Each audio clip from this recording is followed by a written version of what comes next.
O xornalista Manuel Gago será o encargado de dar o pistoletazo de saída ás festas do Nazareno coa lectura do pregón o venres 15 ás 9:15 no balcón da Casa Consistorial.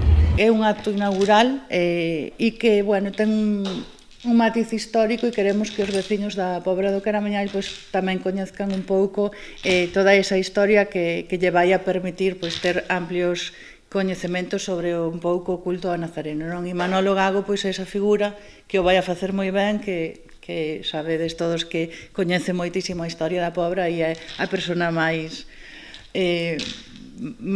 a máis preparada para facelo. O sábado a música será a principal protagonista da xornada, con pasarrúas, concertos de bandas nos Xardíns Valle Inclán e o 10º encontro de música e baile tradicional a partir das 9:30 da noite na Praza Segundo Durán.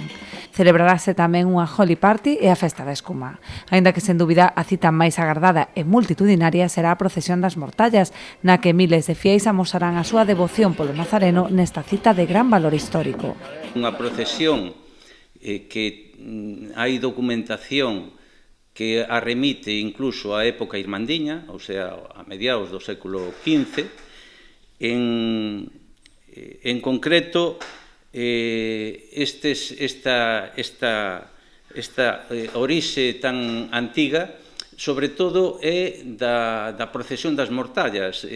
Realmente, o que é o Nazareno é un culto que moi probablemente se engadiu máis tarde, non? Ou sea, probablemente a finais do século XIX, pois se engadiu a esta procesión das mortallas o culto ao Nazareno para formar o que hoxe coñecemos como a procesión do Nazareno.